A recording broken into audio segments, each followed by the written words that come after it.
Gente, agora nós vamos falar com o José Niemeyer, ele que é coordenador de Relações Internacionais do IBMEC do Rio de Janeiro, já tá conectado. O senhor me ouve bem, José? Seja bem-vindo.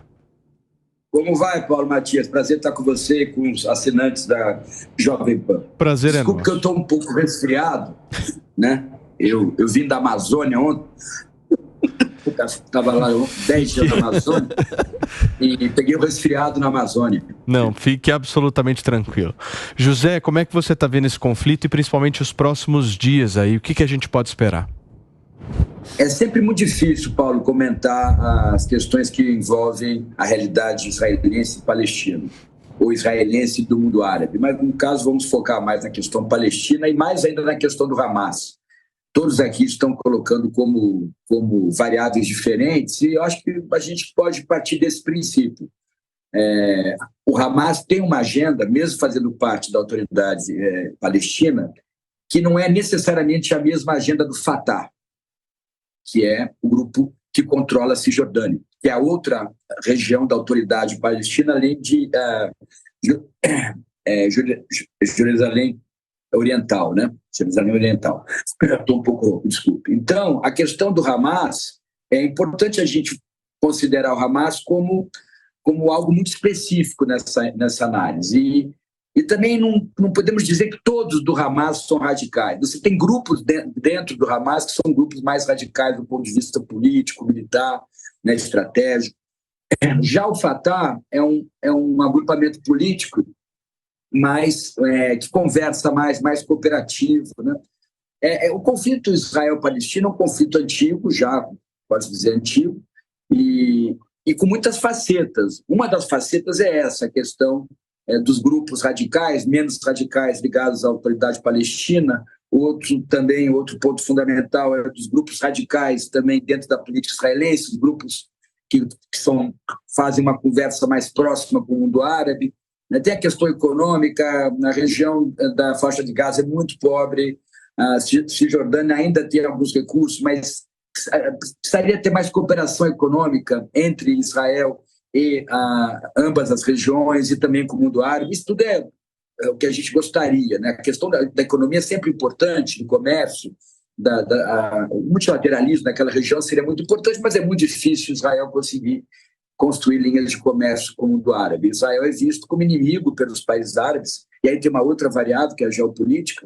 Você tem Síria, Líbano, Arábia Saudita, Irã, que se posicionam decididamente como inimigos de Israel e querem aniquilar Israel. Isso é dito, como também Israel tem uma postura também radical e dura com relação aos países árabes, inclusive é um país nuclear, Israel tem bombas atômicas. Então, são muitas variáveis nesse conflito, né? Mas me parece que a mais importante, Paulo, vocês estavam discutindo aí, é a questão da política interna de Israel e da política interna da autoridade palestina. Porque é ali que vai surgir a célula embriogênica para tentar uma solução, né?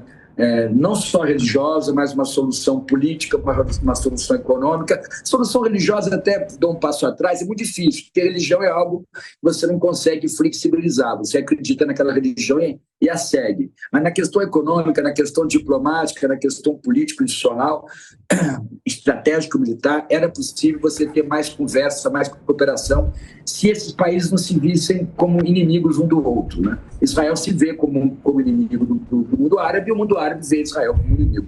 Quem nasceu primeiro, o ovo ou a galinha, eu acho muito difícil tratar disso. Tem historiadores, ontem mesmo no outro canal estava discutindo com um professor da Universidade de São Paulo, onde eu fiz meu doutorado, e ele acha que a questão é só colonialista, né?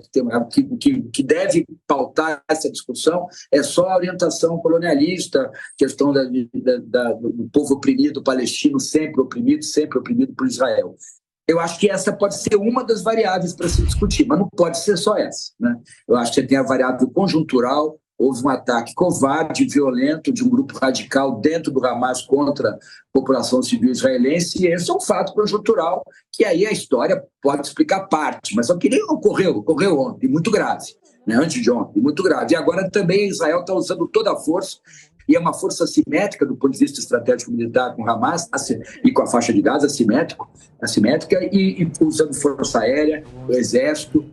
Agora, depois que recebe uma ação violenta, Israel vai contra-atacar com uma ação muito mais violenta. Então, nós devemos ter um conflito aí de média duração, acho que não vai durar tanto.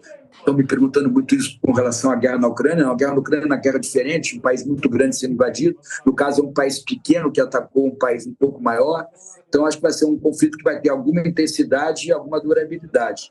Mas é muito grave, né? Muito grave porque nas relações internacionais a gente fica sempre buscando notícias mais alvissareiras, né? Maior cooperação econômica, maior democracia nos países, maior abertura, diálogo entre as civilizações. O que a gente vê é conflito, é violência. A gente já vê tanto isso nas nossas esquinas e nas relações internacionais a gente também vê. Então é muito triste, né? Muito bem. Professor José Niemeyer, muito obrigado, viu, pela sua participação aqui. Acho que o senhor elucidou bem alguns pontos que estavam sendo necessitados por aqui. Obrigado, viu, querido? Um abraço, até a próxima. Valeu, até logo.